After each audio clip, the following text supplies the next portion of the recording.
So, hi again to this third part of the lecture. I talked about connectivity on the Erdős-Rényi model on Monday.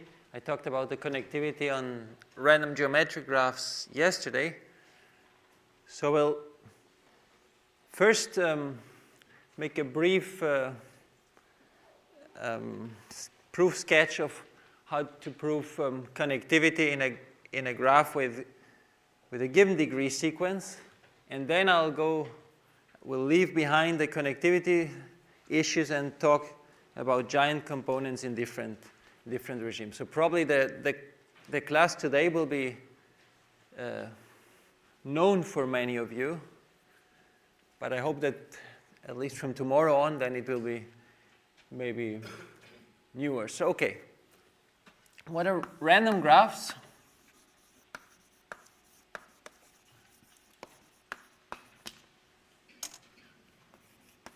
With a given degree sequence.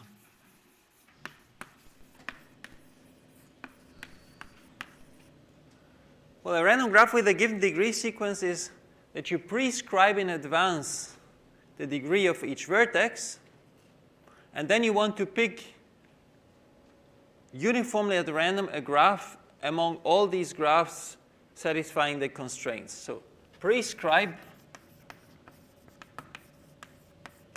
the degree of each vertex in advance,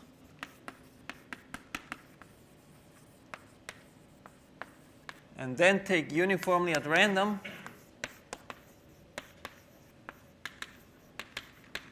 a graph among all these.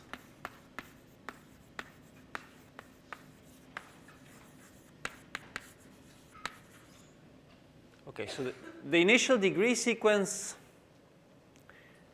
I mean, it might be such that you can't get a graph, right? For example, if I tell you, okay, there should be one vertex, say vertex number 1, which has degree n minus 1, and all the other vertices have degree 0, well, then you can get a simple graph from that. So that's usually not interesting. So typically, you want to have a degree sequence which kind of emulates properties that you want to have in real-world networks, say, for example, a power law degree distribution. Or for simplicity, sometimes you assume that each degree is the same. Okay? So we'll start with a very simple model, which is the so-called configuration model, which is the following.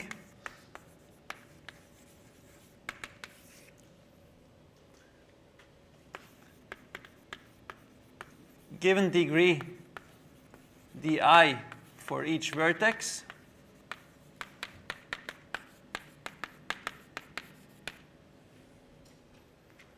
do the following. Well, I'll do it by picture. For each vertex, make a bucket. Vertex 1 has d1 balls in it. That's d1 here. And there's vertex 2. You make d2 balls in there,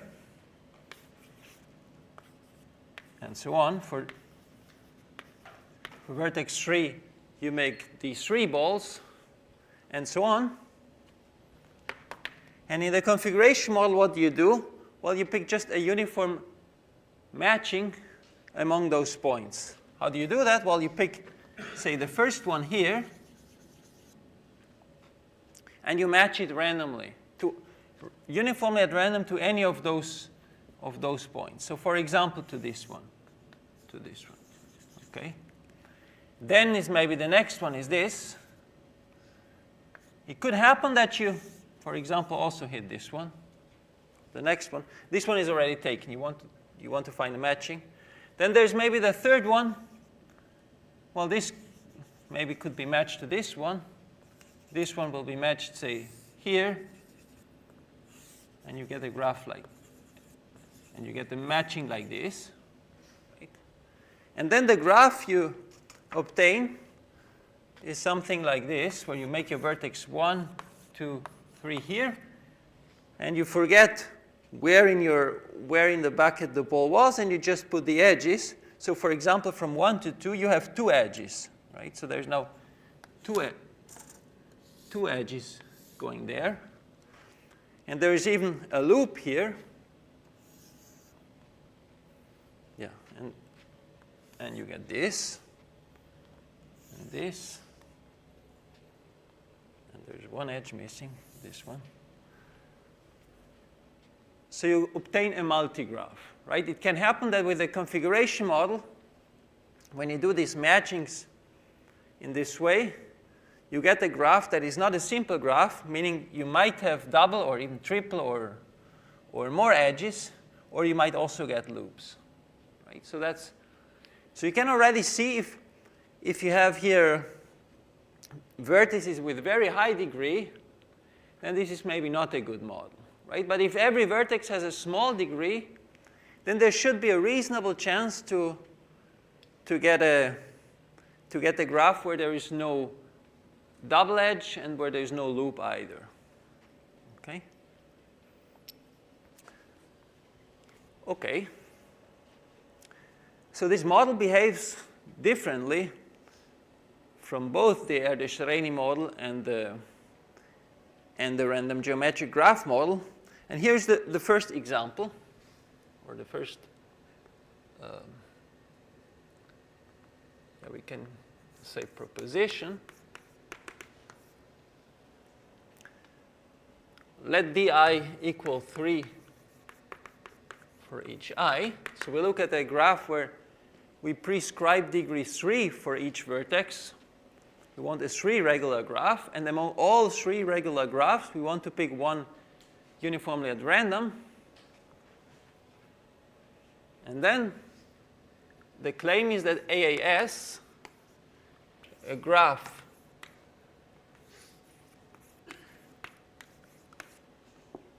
that is 3 regular, so that's a new notation that I didn't say yet, but so let me call this model G, N, and the sequence of the I for the graph on n vertices where I prescribe degree di for vertex I. And I'm claiming that AAS, a random 3 regular graph, is connected.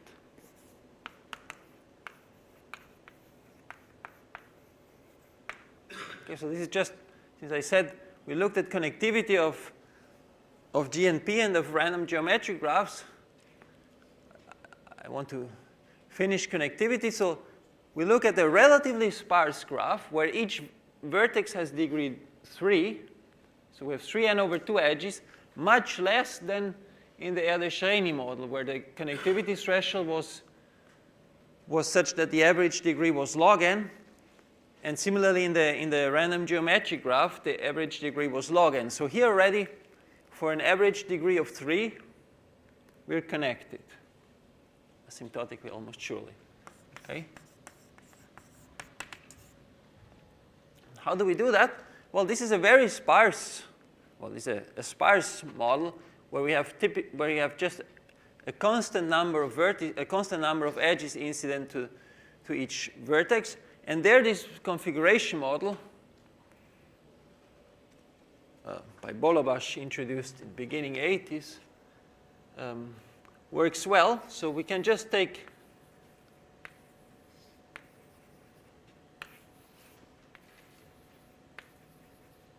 this model where you make exactly 3 balls for each bucket and do the counting. Okay, and for simplicity, so that we can do this, let's assume we have 2 n vertices. Okay, because otherwise we have parity issues. Okay, and we want to compute the probability that the multigraph obtained with this configuration model is connected. So what do we see first? Okay, if we have, observe first, if we have two k points labeled, how many matchings can we construct? Well, we can construct in the following way. We take the first point, let's say number 1, and we have 2k minus 1 choices for all the other points, right? So we have 2k minus 1 choices. Once we fix this one, okay, then this one is for 2k points. Well, in this case, if we have 2n vertices and each vertex has degree 3, then 2k is equal to 6n. But in general, if we have 2k points, okay, you fix this one, then this is matched. Okay, so we have 2k minus 1 choices. Then again, let's take this one. Okay, we have 2k minus 3 choices, and 2k minus 5, and so on. So we have double factorial, 2k minus 1 double factorial.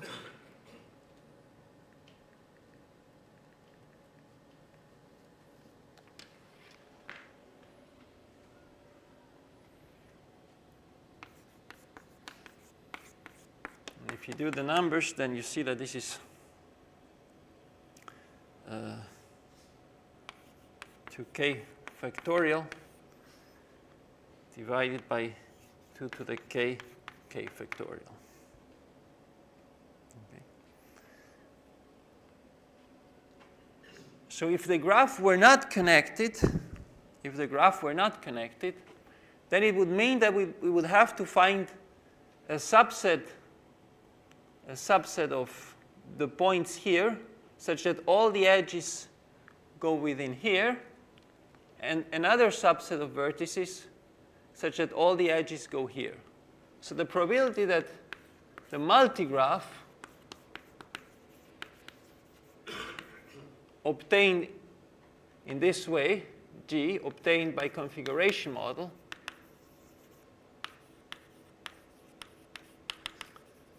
is not connected,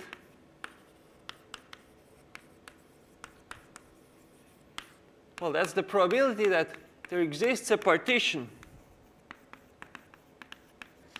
of the graph, or we choose a partition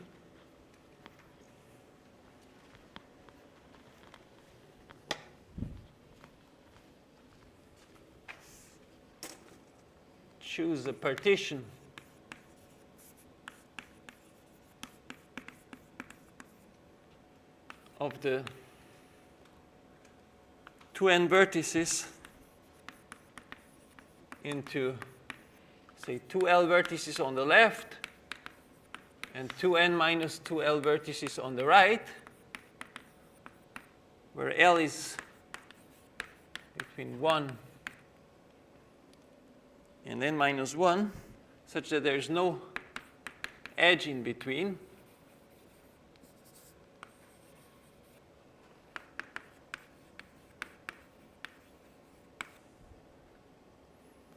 Well, you can just say, by union bound, you sum over all L. You have to pick your 2L vertices. Okay, and then you have the matchings. For 2L vertices, we have 3 times 2L, so we have 6L points, and here we have 6 n minus L points. And this is the number of partitions that are bad, in the sense that you put L to the left, we match them among each other, and then the other n minus L, or 2n minus 2L, we put to the right, and we match them each other, and we divide this by the total number of matchings. Okay? And if you do these numbers, which again is not complicated, but then you get an expression like this for some constant c. And you see that this expression actually is maximized either for L equals 1, well, it's symmetric for L equals 1 and L equals n minus 1. So you see that this number here is Sorry, Tito, what is n? m is n minus L. Sorry. So you see that this expression here is maximized. Well, that's easy calculation. Maximized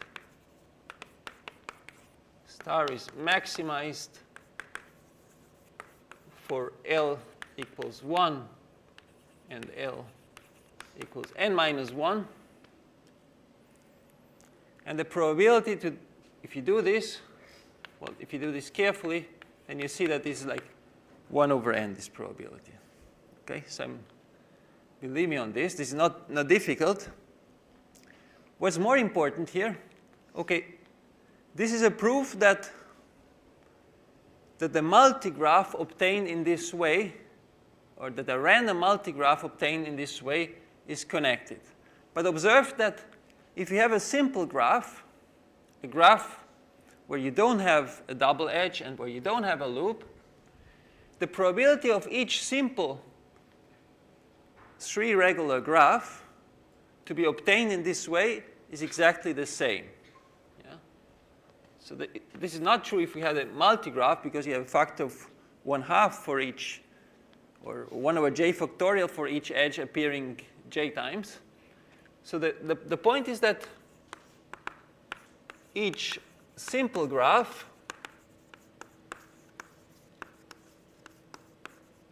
that is 3 regular has the same probability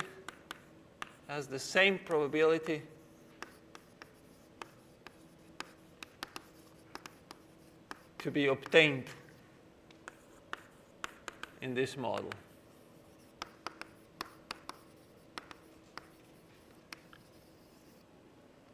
Okay. So if you have a uniform if you have a model that chooses uniformly at random a perfect matching of those 6 n many points, then conditional under the fact that your graph obtained is a simple graph, it's still a uniformly chosen simple graph.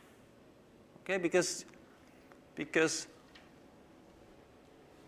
the only disadvantage or advantage you might have could come from the fact that you have multiple edges or loops. So for example, if you have a triple loop, of course then the number of edges here has a 3 factorial factor in it.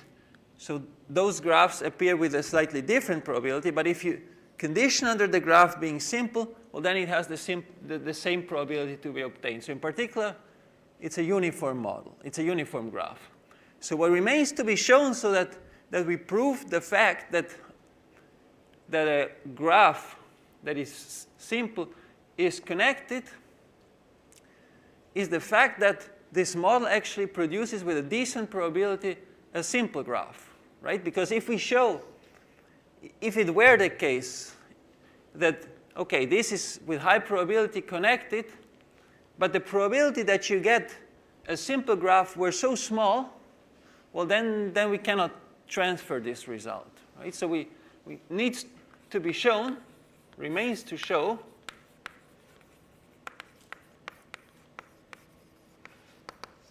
the probability to obtain a simple graph in this model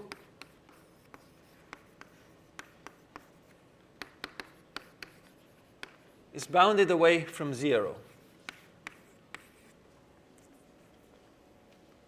Okay? So if we show that, so let me do a picture here. If you have here my subspace of all multigraphs obtained in this way, and if we have a smaller subspace, so this is all multigraphs, all configurations, say, or all multigraphs, and if we can show that those simple graphs in here are at least a constant fraction of this space, then everything that holds with high probability, that everything that holds asymptotically almost surely in the bigger space also holds in the smaller space, right? But this is easy to show for 3 regular graphs, because just observe the following. Well, if you have a vertex here, if that's my vertex V, and it has degree 3, well, what's the probability that it yields a simple graph? Well, what's the probability that V is contained in a self loop, for example?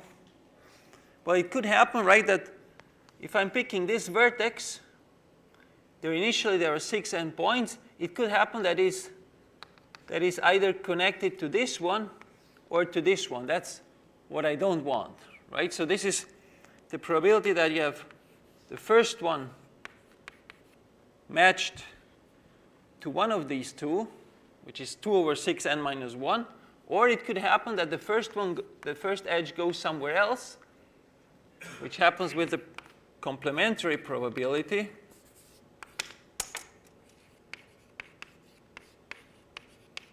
And then there's exactly one choice that these are matched together. That's the probability that V is in a self loop. Well, this is roughly 1 over 2n, so it's order of 1 over n for a fixed vertex. So the expected number of self loops that you get here, I'll write it here. So the expected number of self loops is a constant in this model. Okay? So for one vertex, for one fixed vertex, it's 1 over n. You have n vertices, so the expected number of loops is constant. And you can compute the second moment, the third factorial moment, and so on. And you do by the method of moments.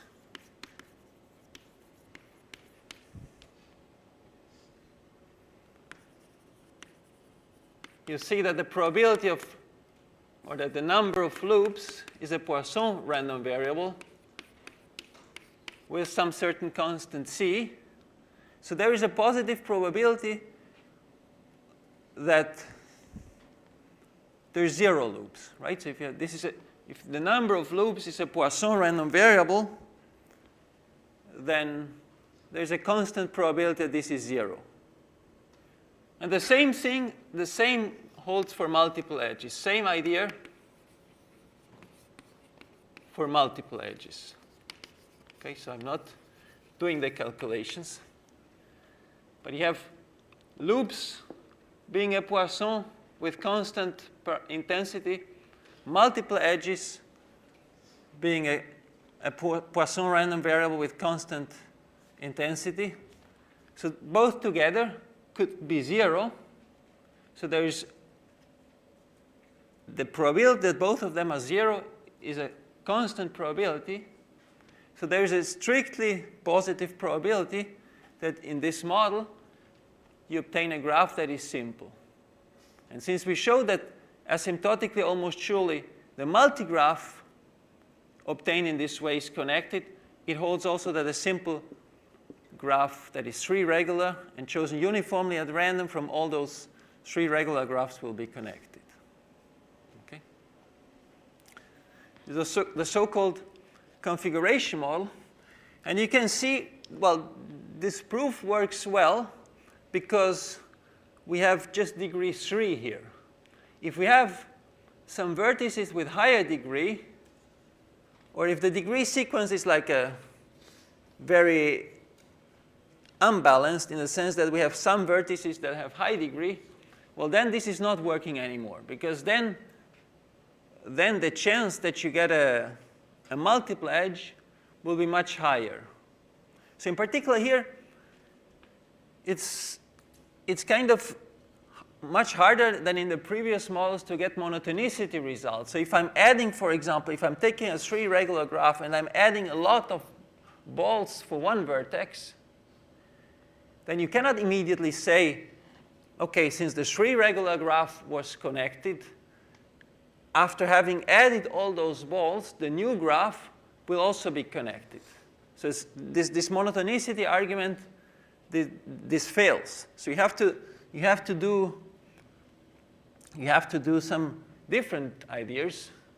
For example, switching, and that's something that I will come back to when we talk about the giant component. Okay, so the configuration model is a very nice, simple model for counting, but it has its limitations, in particular if the degree sequence of the vertices becomes too imbalanced. Okay.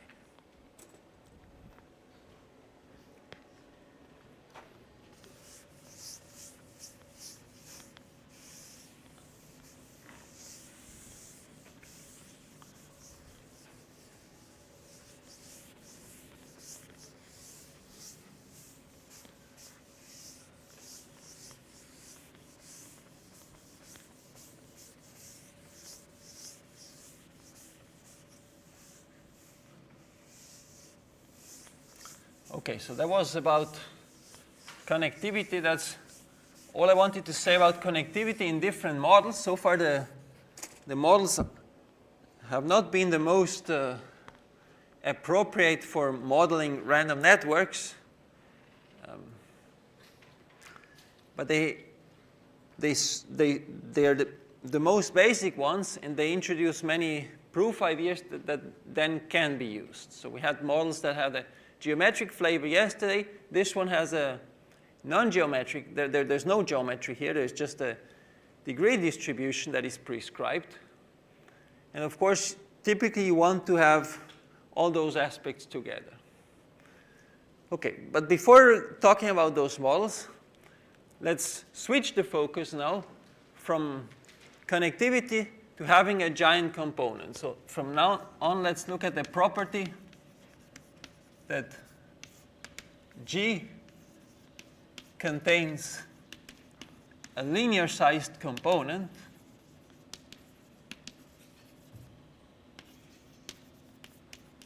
also called giant component.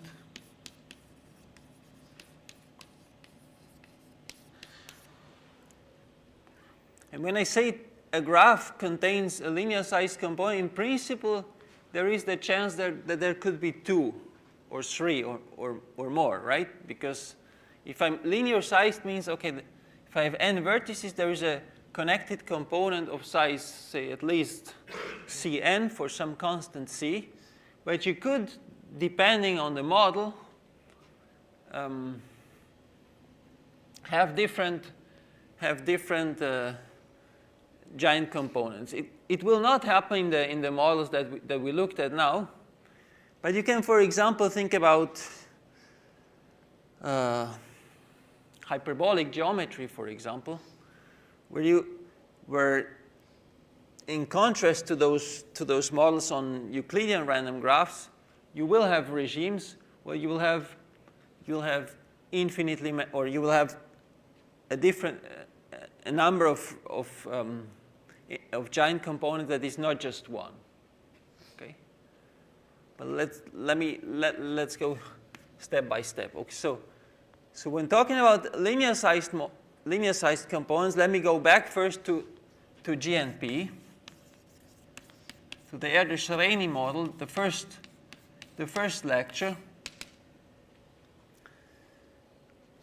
The study of the Erdős-Rényi model became famous by the first paper of Erdős and Rényi in 1959 on the evolution of the giant component, where they showed that around P equals 1 over n, the largest component undergoes a sudden change. And let me state and prove this result. Okay, so we're back now to GNP. I'm sure that most of you know this result, but it's still a nice proof. And for those of you who don't know it, it's interesting, I think. So let's look at G now picked from the GNP model, where every edge appears with probability P. P being a constant C over n, then what's well known is the following.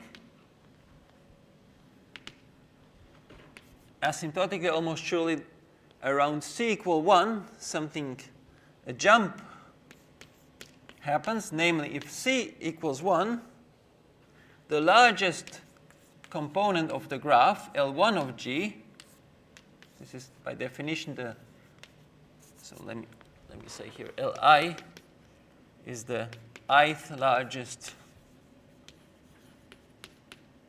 component of G.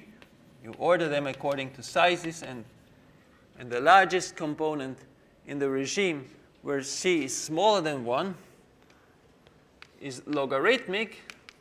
So, for example, I can put this number here.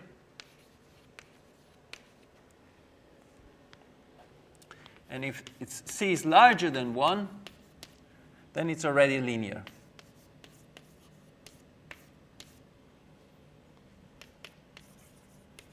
And it's beta n, where beta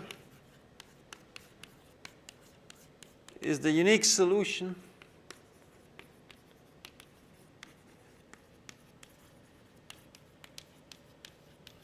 of e to the minus beta c equal 1 minus beta.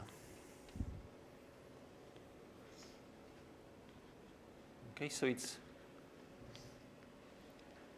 jumping from log n to linear, and moreover, the second largest component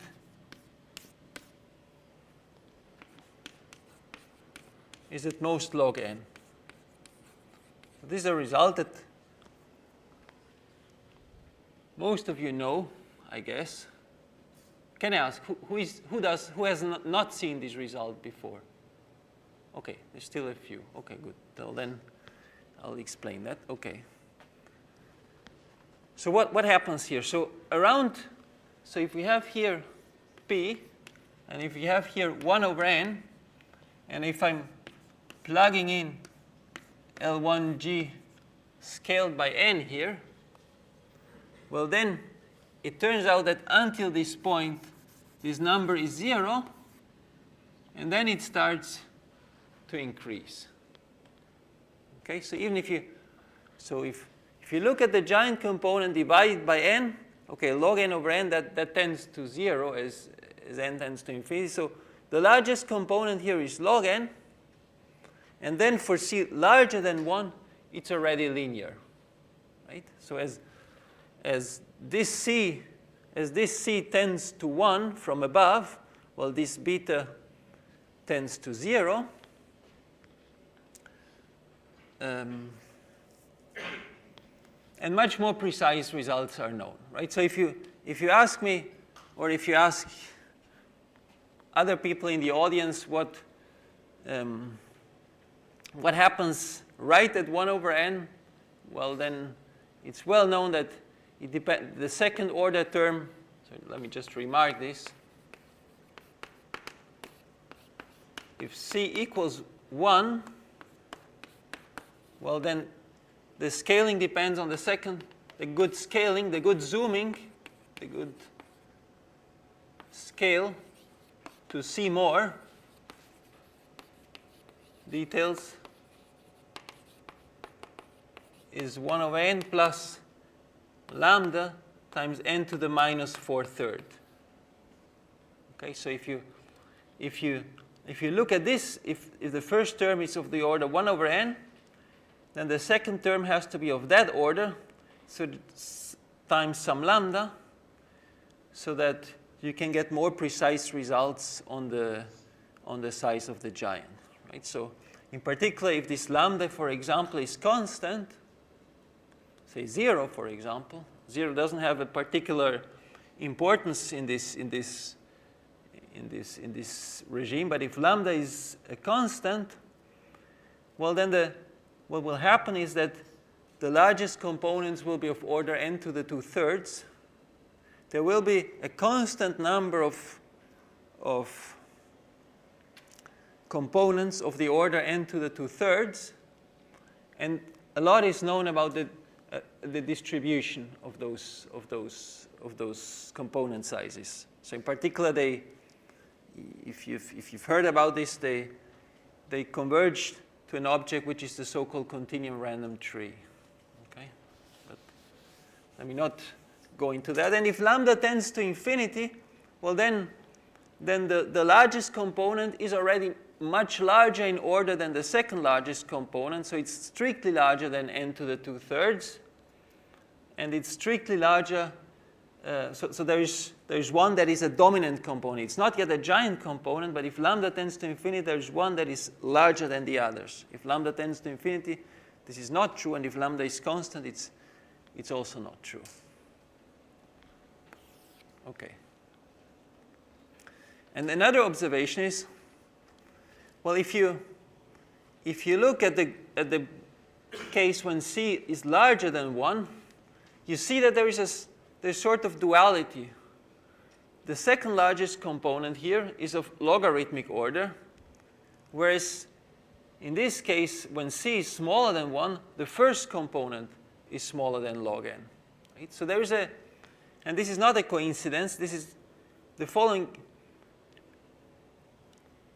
Since we're in a regime where cycles are small, are of small probability, well, you can approximate this with a branching process, and the fact.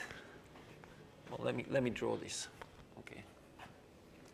Idea of proof before proving it. Approximate structure with a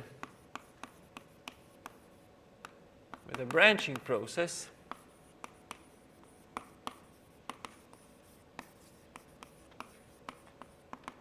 So if you take a vertex here, V, okay, the vertex has n-1 possible neighbors, n-1 possible neighbors,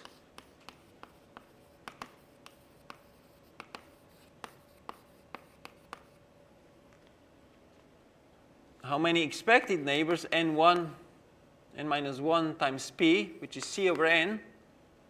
So if you think at n-1 as 1, so this is n-1 as n, this is roughly c. Well, then you see that if c is larger than 1, on average you have more than one neighbor, right? So then you can see if c is larger than 1, then this will yield a supercritical branching process. And if c is smaller than 1, then with probability 1, your branching process will die out.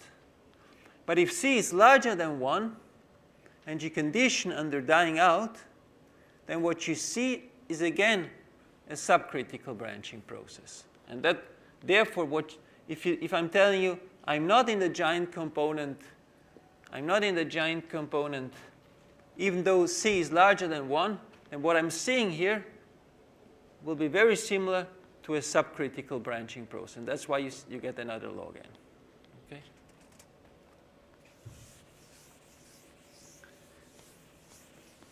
And also an intuition for this fixed point equation, e to the minus beta c equals 1 minus beta.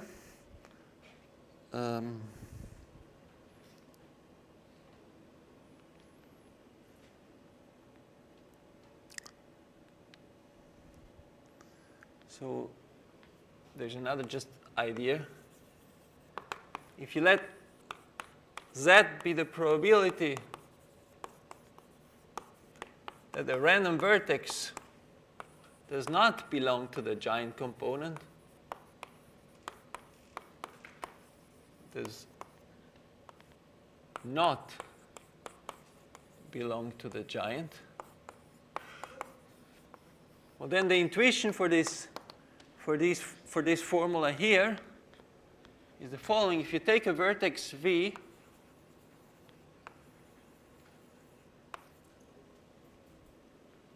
and the vertex V does not belong to the giant component,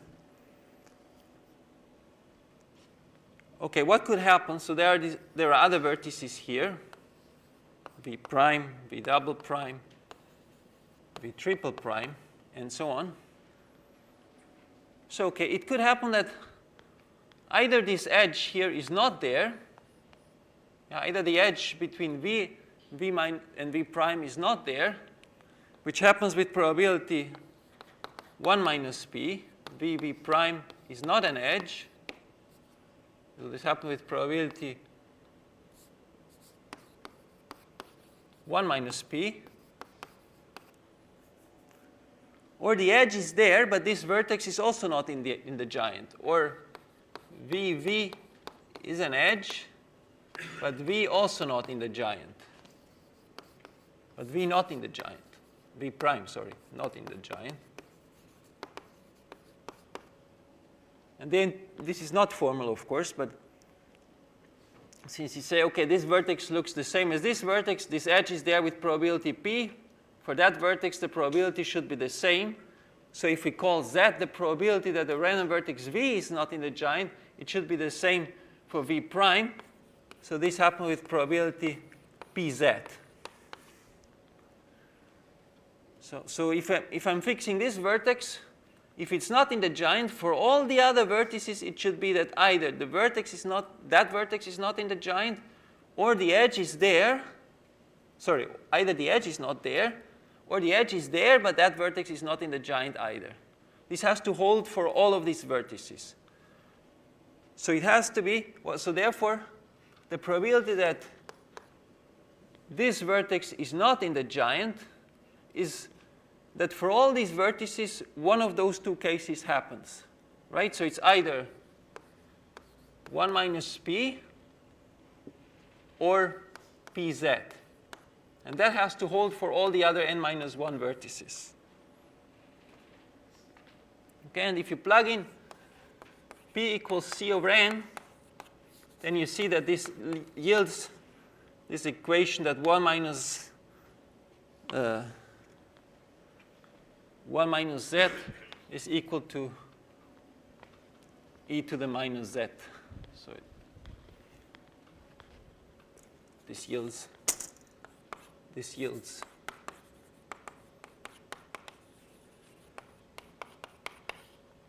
this expression here. Okay, so that's not a proof, but that's the heuristic for the formula coming up there. Okay.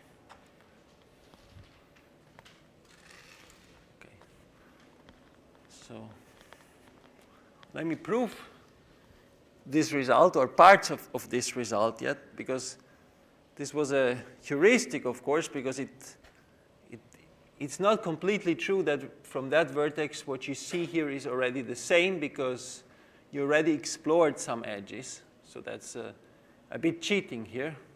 But it's still a good heuristic that will give the desired result. Okay, so let's formalize this a bit more.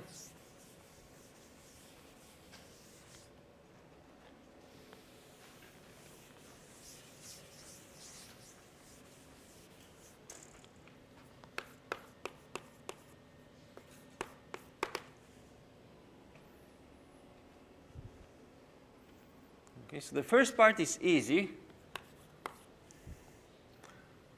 So let me call k this number here. Let k be this number 2.1. There's nothing special about 2.1, so this is just so that this proof works. 1 minus c squared log n.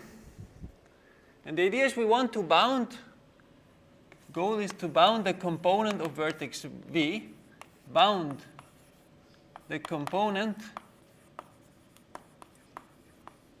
containing a fixed vertex v, and then taking a union bound containing a fixed vertex v. Let's call this CV. And we just have to explore the neighborhood. So if I have my vertex here v, okay, we can explore the vertices,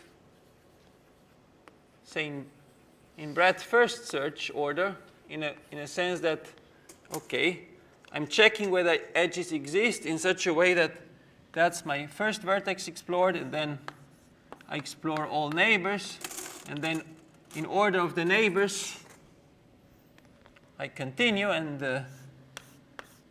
explore on the next label. When I say explore, I mean that I check whether an edge is there only if I need it. The most important tool in many random graph processes, or in many random graph models, is to kind of explore only when you need to explore something. Because if I'm exploring only the neighborhood of V and I'm not telling you what's going on for the other vertices, well, then I still have fresh randomness, and I don't have to condition anything. So if I'm telling you, okay, I know that this graph is there, but I don't know, for example, if the vertex 8 is connected to someone else, well, then that's still an edge that happens, that is present with probability P. So in all those models, let it be geometric or not, a crucial step is usually to kind of minimize the randomness you explore at each step. And I hope I will have time the last or the second last lecture to show that in this way you can, for example, get a sharp threshold around a sharp threshold behavior around the critical probability. But the message I want to convey here is that it's always convenient to kind of to save randomness for later. So to explore only if needed. Okay. So what do we do in this case? Well, let xi be the number of new neighbors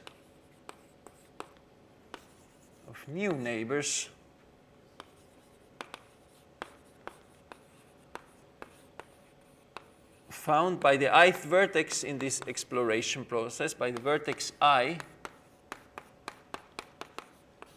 in this exploration process.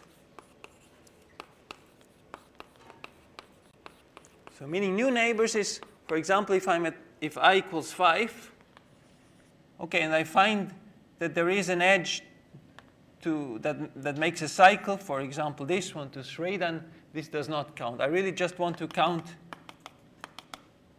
new neighbors, okay, vertices that I have not yet in my component. Okay, what do we have then? Well, then the probability that the component containing V is at least K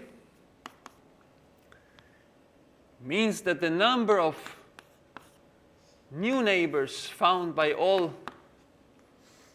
vertices summed over all I has to be at least K minus 1. V's was already there, but the new neighbors found by all vertices including V, so for V all these are new, but for 2, for example, then just 6, 7, and 8 are new. So if the edge 2, 5 were there, I wouldn't count it as new. Well, then I would have to have at least K minus 1 new vertices. Okay, what about the distributions of those random variables? Well, they are not exactly the same, right? If I'm telling you that 1 is already connected to 2, 3, 4, 5, okay, here I had maybe n minus 1 neighbors. For 2, I don't care about 1, I don't care about 3, I don't care about 4 and 5 anymore, so I have a little bit less. But I can upper bound it, and I can say, okay, that's at most the probability that we get independent random variables xi plus larger than k minus 1, where the xi plus are really all the same binomial NP random variables. It's easier because I still have neighbors that in fact do not exist, so I'm getting an upper bound. And therefore, well, the probability that's for one vertex, therefore the probability that there exists a component of size at least k Well, by union bound is at most n times the probability that CV is at least k. And this is by this argument, n times the probability that the sum of the xi plus, I write it in this way, is at least ck plus 1 minus ck minus 1. And ck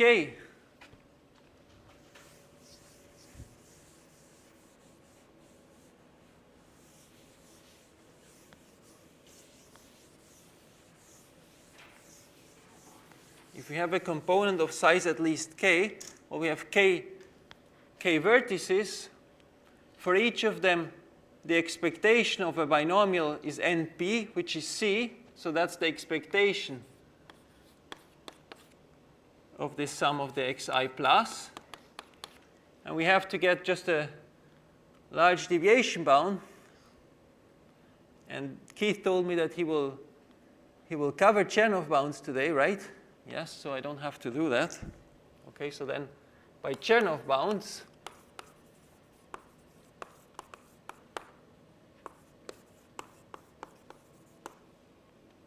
which basically tells you that the probability that I'll just write it, and which we use in this way, in this case, which most of you will know anyway, but I'll put it here. This probability is small. Yeah, so this is this one here.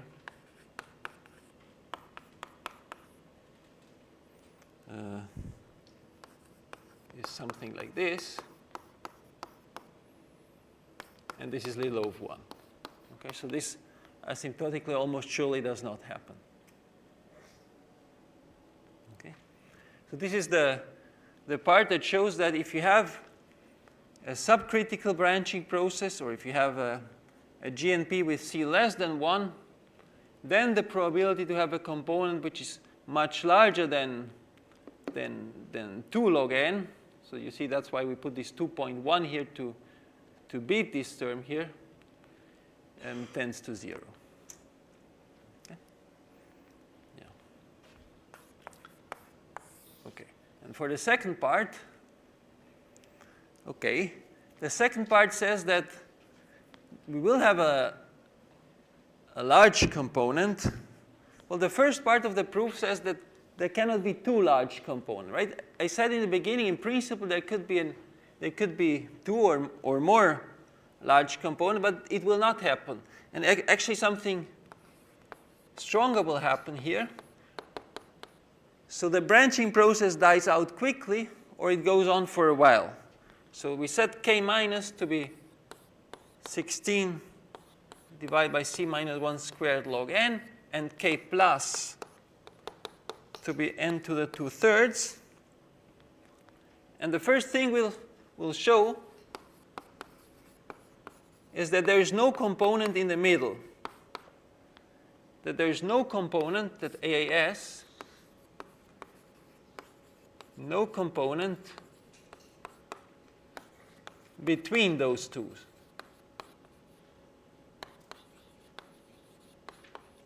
Okay, so if we show this, then we know that the components are all either below this value or above this value. And if we show that the largest one is actually linear and unique, well, then we know that the second largest is at most this number as well here.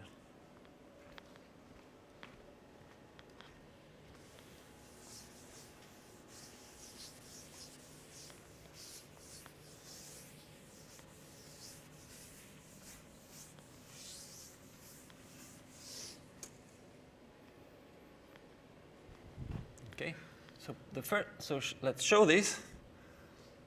So the claim is that for each k between k minus and k plus, there are at least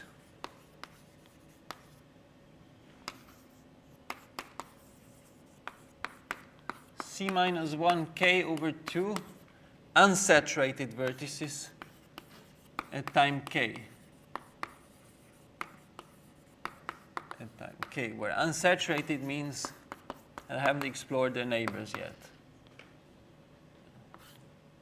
Not explored its neighbors yet.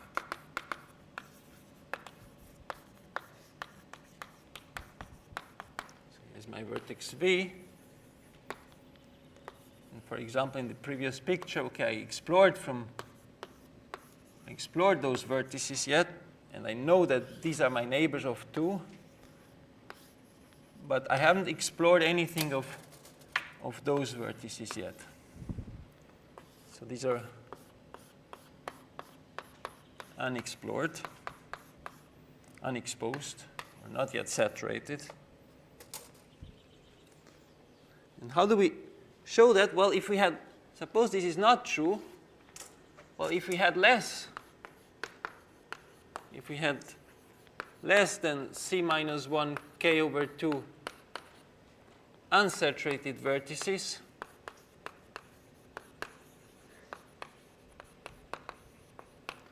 then the number of vertices remaining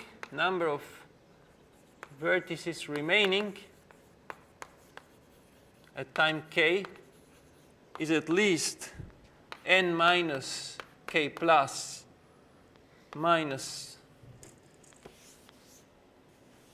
this number, C minus 1 k plus over 2, just n minus C plus 1 k plus over 2. Because if we had, by contradiction, less than that many vertices which were not yet explored, well, then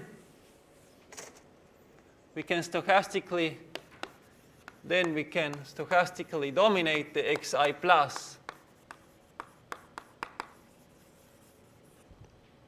or the xi by xi minus in this way, which are binomials with this number.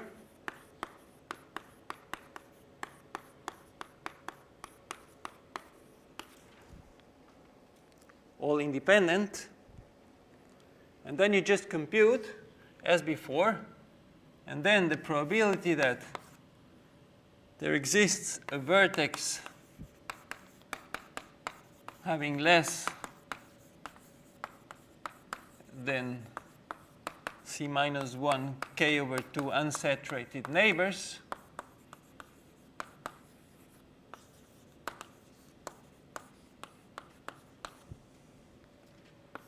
is at most, well, union bound over all vertices, n. The values of k are between k minus and k plus.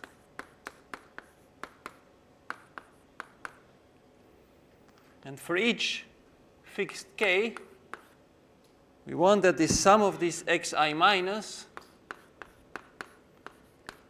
should have to be smaller than its expectation, namely ck minus,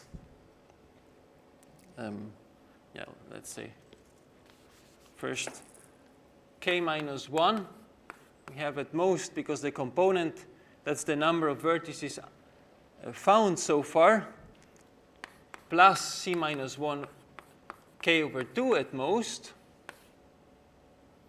And that's because by assumption, we assume that there is one vertex in the component where we found already k minus 1 vertices, and at most that many are unsaturated. So this expression here is roughly ck over 2 plus k over 2.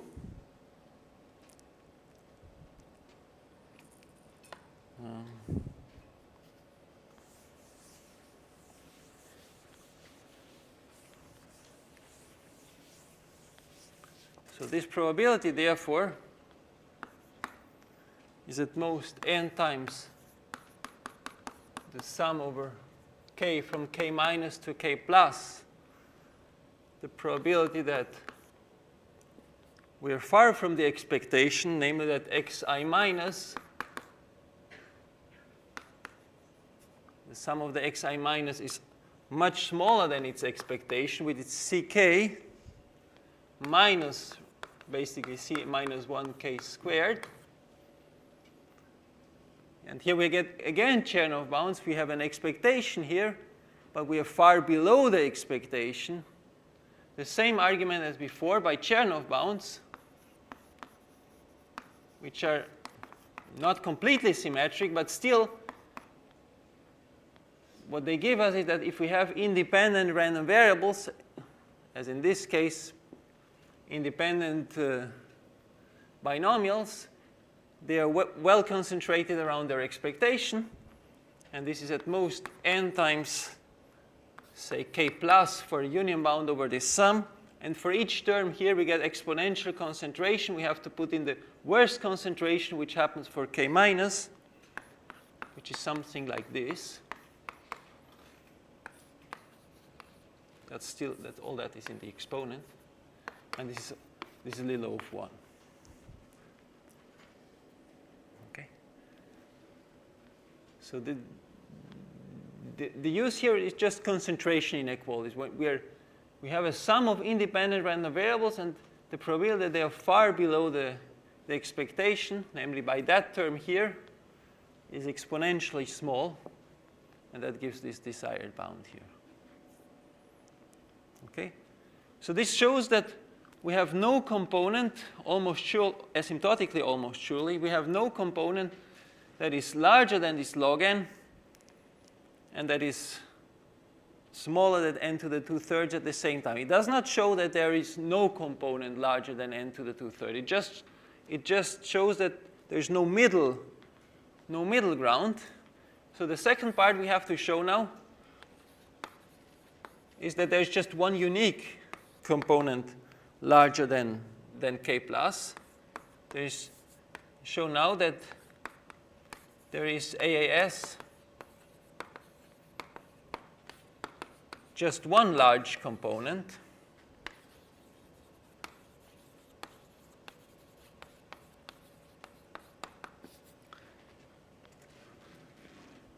But this is easy now, because let's assume for contradiction there is 2. Well, then they are both relatively large. And then we haven't explored anything in between, but the probability that there's no edge in between is very small. Okay, suppose not. Suppose not. There exist at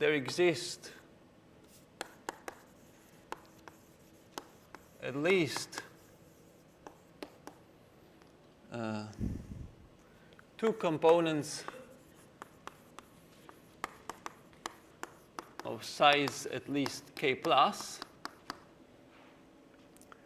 Well, we said by this part here that you have a lot of unsaturated neighbors, mean in the sense that you don't know whether the edges are there. This still holds for k plus. So in particular, if you have here your first component that run until k plus, starting at vertex v, and your second component that also has size at least k plus, well, then you stop at the point where you had exactly k plus vertices, and you know that you have lots of unsaturated vertices. So here you have at least c minus 1 k plus unsaturated vertices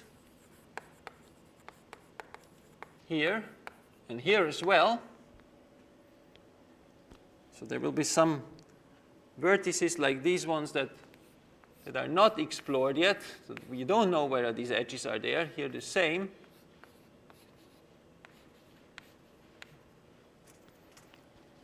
But the probability that they are not connected is very small. So the probability there's no edge between unsaturated vertices. So these are those orange vertices here. Orange vertices. Well, we haven't explored anything yet, and that's the advantage when I said before we should try to not explore when we don't need it, because the good thing is, well, these edges, since we did a breadth first search here, these are still fresh edges. The randomness in there is still something that we haven't explored yet. So each edge there is still present with probability p. So the probability that none of those edges there is therefore 1 minus p. And here I have at least c minus 1k plus, and here I have at least c minus 1k plus. So it's at least this number at this point squared, because none of those edges here should be connected to the second component. And this is smaller than 1 over n squared, say, with lots of room to spare here.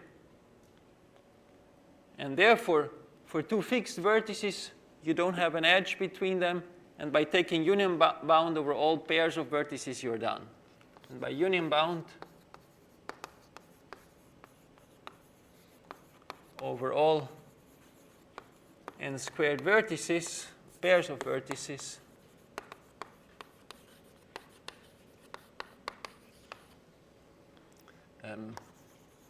no two such AAS, no two such components.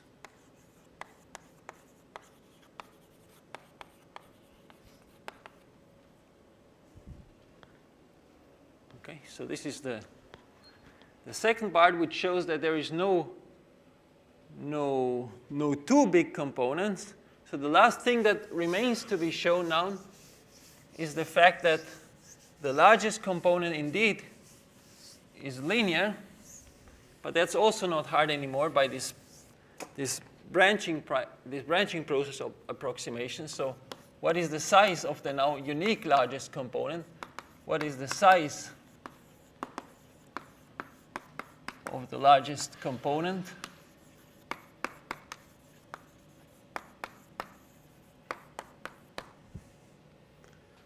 Okay, so we just have to look at the fixed vertex. What's the probability that a vertex V ends up in a small component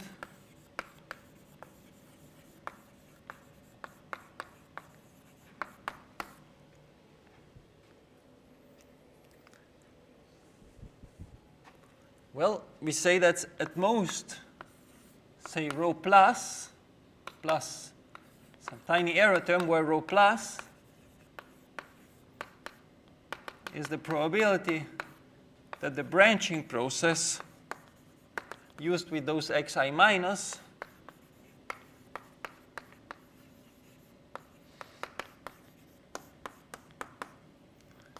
dies out before step k.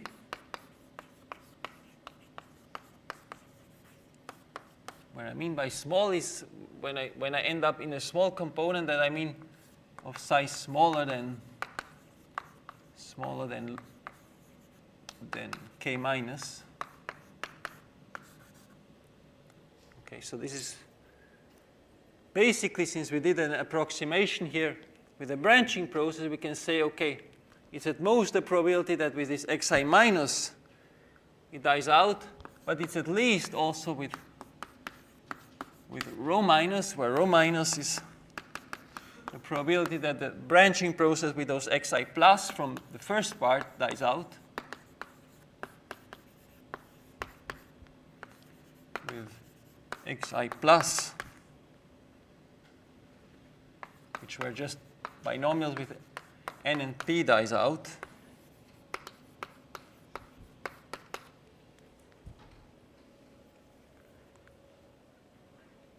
And, well, since this xi minus here were binomials with something n minus, which is still smaller than n, which is something like n to the 2/3, well, you can see that these numbers here, they are basically the same, well, up to this little of 1 terms. The probability that the branching process, where you have binomial np, and the probability that the branching process where you have binomials with n minus something which is little of n and p die out, are basically the same number.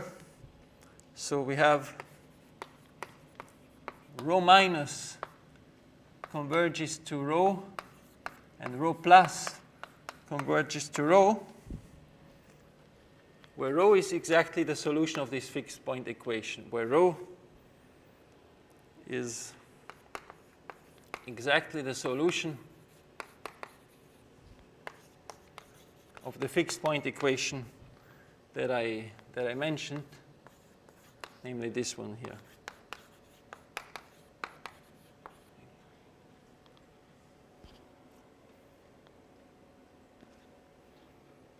Okay.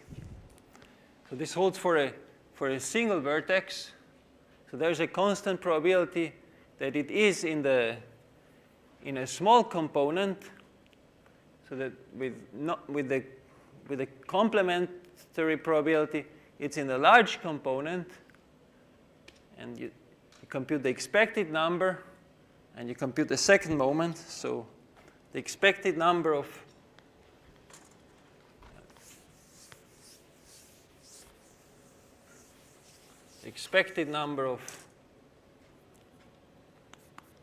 vertices in a small component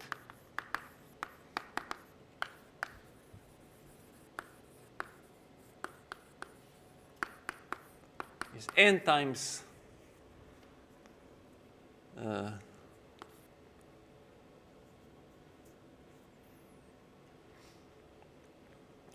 n times rho, and the second moment is, and also the expectation of this, and also by second moment method, it is concentrated. Get concentration. Okay. Yeah, it was a bit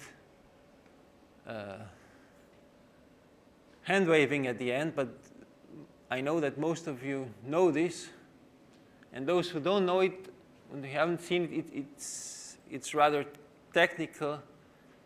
And yesterday someone asked me if it's easy. I said it's maybe not easy, but it's technical and not super interesting in the sense that it's maybe not the nicest subject to present. So believe me on this. Okay, so that's for today. I know for today this was known to most of you, or to some of you, but I hope that from tomorrow on, and especially the lectures next week, will be new to most of you. Okay. Question?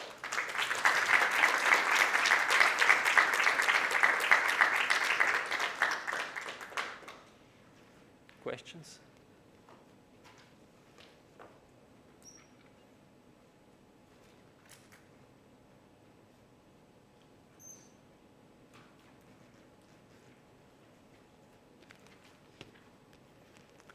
No?